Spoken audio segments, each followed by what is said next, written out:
বন্ধুরা আপনাদের জন্য একটি নতুন ক্যাপকাট নিউ ভার্সন নিয়ে চলে আসলাম। সেই ভার্সনটি হচ্ছে 16। বন্ধুরা আপনাদের যদি ওল্ড ভার্সন থেকে থাকে তাহলে আপনারা নিউ ভার্সন আপনারা ইনস্টল করতে পারেন আপনার ভিডিও এডিটিং এর জন্য। তো প্রথমে আমি সেই 16 ক্যাপকাট ভার্সন যে ক্যাপকাটটা সেই ক্যাপকাটটা আমি ওপেন করে নিচ্ছি। তারপর মি অপশনে ক্লিক করে দেব। তারপরে এখানে আপনাদেরকে ভার্সনটা প্রথমে দেখাচ্ছি। আমি সেটিং অপশনে ক্লিক করে দেব, নিচের দিকে চলে আসবো। এখানে দেখতে পাচ্ছেন ভার্সন 16.00। আপনারা তার উপরে দেখতে পাবেন বিজনেস ক্রিয়েট মোড, এটা আপনারা এনেবল করে দেবেন। এটা অফ থাকবে, এটা এনেবল করে দেবেন, তারপর ব্যাকে চলে আসবেন। তো প্রথমে আপনাদেরকে নিউ প্রজেক্টে ক্লিক করে দেখাই। এখান থেকে আমি যে কোনো ভিডিওকে একটি সিলেক্ট করে নেব।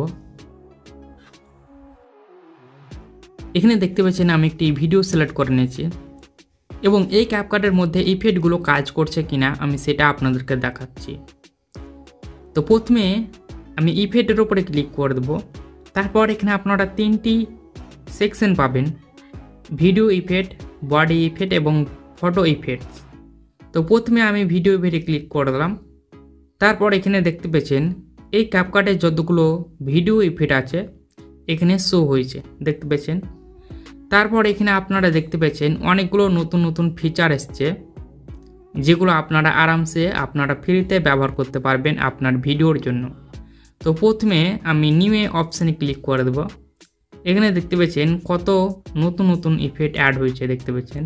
তারপর এখানে আবার কিন্তু সেকশন হিসেবে আপনারা অনেকগুলো ইফেক্ট পেয়ে যাবেন।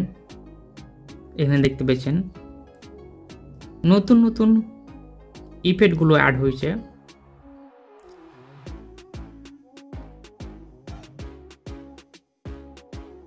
এখান থেকে আমি জাস্ট একটি ইফেক্টকে অ্যাড করে নিচ্ছি। তো ধরেন এখান থেকে আমি এই ইফেক্টটাকে অ্যাড করে নিলাম, তারপর রাইট মধ্যে ক্লিক করলাম। দেখতে পাচ্ছেন ইফেক্টটা কিন্তু কাজ করছে।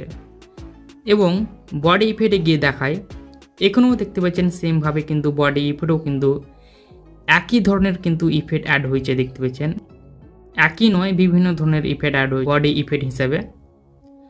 তারপর ফটো ইফেক্ট হিসেবে আপনারা দেখতে পাবেন এখানে আরও অনেকগুলো ইফেক্ট পেয়ে যাবেন। এখানে দেখতে পেয়েছেন অনেকগুলো ইফেক্ট চলে এসছে। আপনারা টুলসের অনুযায়ী আপনারা ইফেক্টগুলো পেয়ে যাবেন।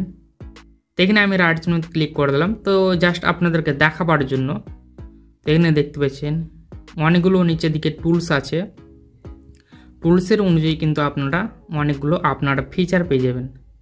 এখানে আপনারা স্টিকার পেয়ে যাবেন, আপনারা বিভিন্ন ধরনের স্টিকার পেয়ে যাবেন, দেখতে পেয়েছেন। যেমন চান আপনারা সেই স্টিকারগুলো পেয়ে যাবেন এবং এখানে আপনারা সার্চ করেও কিন্তু সেই স্টিকারগুলোকে আপনারা সার্চ করতে পারবেন। তো এবার আপনাদেরকে মেন কথায় যাই যে ভিডিওটা এক্সপোর্ট করতে কোনো সমস্যা হচ্ছে কিনা। তো সেক্ষেত্রে আমি দেখাবো 720-তে ক্লিক করে দেব। তারপর এখানে আপনাদেরকে রেজুলেশনটাকে প্রথমে সিলেক্ট করে নিতে হবে। আপনারা যতটুকু রেজুলেশন সিলেক্ট করতে চান আপনারা সেই হিসাবে রেজুলেশনটাকে সিলেক্ট করবেন। তারপর এখানে আপনারা আপনার অনুযায়ী এক্সপোর্ট বাটনে ক্লিক করে দেবেন। এখানে দেখতে পাবেন তিনটি অপশন, এক নম্বর হচ্ছে টিকটক, 2 নম্বর হচ্ছে ইনস্টাগ্রাম সেভ এবং 3 নম্বর হচ্ছে save S device, save two device. আপনারা তার উপরে ক্লিক করে দেবেন নিচকার অপশানে সেভ টু ডিভাইস। ভিডিওটা সেভ হয়ে গেল এবং ভিডিওটাকে প্লে করে দেখা আপনাদের সামনে। দেখতে পাচ্ছেন যে ইফেক্টটা আমি অ্যাড করেছিলাম সেই ইফেক্টটা কিন্তু অ্যাড হয়ে গেছে। তো এই ক্যাপকাটের মধ্যে অলরেডি ইফেক্টগুলো কাজ করছে। বাট এই ক্যাপকাটটা কোথায় পাবেন? আপনারা চলে যাবেন আমার ভিডিও ডেসক্রিপশন বক্সে, একটি টেলিগ্রাম চ্যানেল আছে। আপনারা সেই টেলিগ্রাম চ্যানেলে গিয়ে আপনারা সেই ক্যাপকাট অ্যাপটাকে পেয়ে যাবেন।